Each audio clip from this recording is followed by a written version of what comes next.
Okay, welcome to the MicroKorg demo and review part 4. I'm going to start off with the effects. Well, I'm going to do the delay and the equalizer because they're all pretty simple.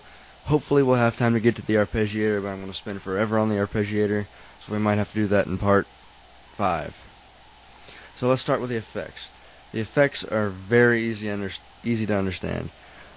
When I first bought a synthesizer, actually this MicroKorg was my first synthesizer.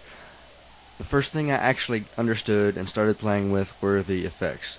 They are extremely easy to understand. I started playing synthesizer before I'd played drums and piano, but it was the guitar. I learned about effects and things by playing guitar. I played guitar for 2 years before I bought the synthesizer.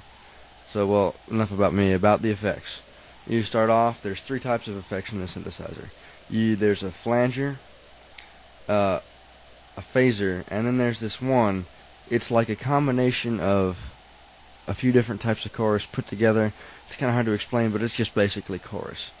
I'm going to choose a flanger.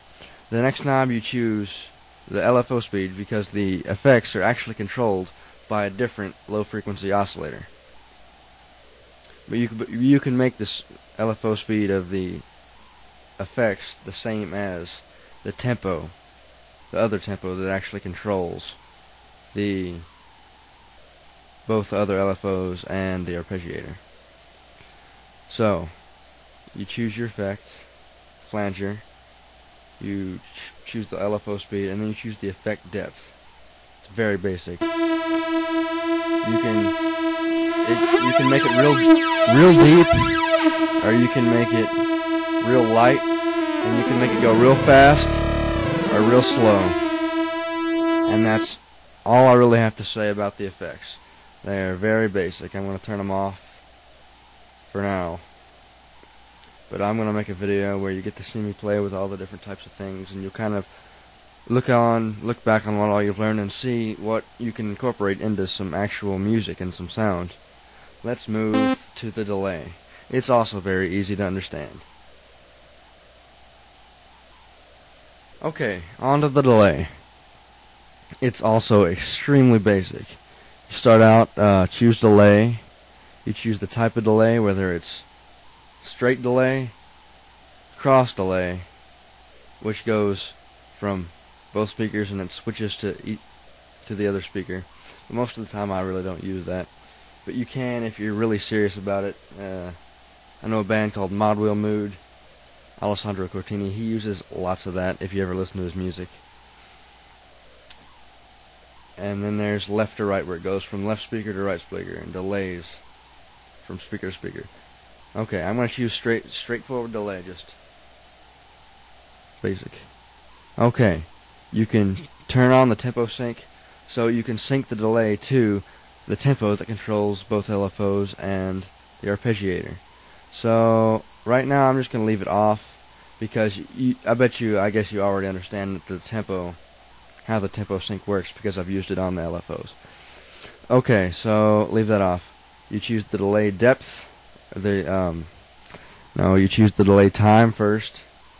You can put it at whatever time between 127 and 0. Put it somewhere in the middle, and then you choose the delay time. That's basically it. Okay, make the depth time real short time or long time. There's short delay, which is 0, nothing, and then there's short delay.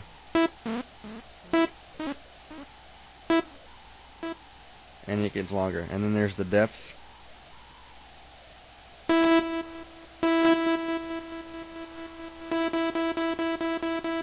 And it allows it to delay for a longer period of time.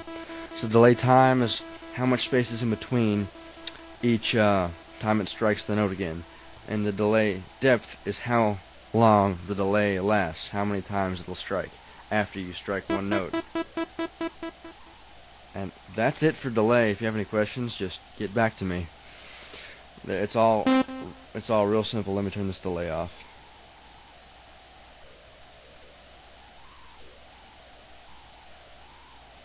Okay, now we're going to excuse me. Now we're going to move on to the equalizer. Just like the effects and the delay, it's also extremely basic. There are 4 parts to it, basically. If you're familiar with any other type of music, then you'll completely understand this. There's like an equalizer on just about everything. Every type of amplifier, stereo system, everything.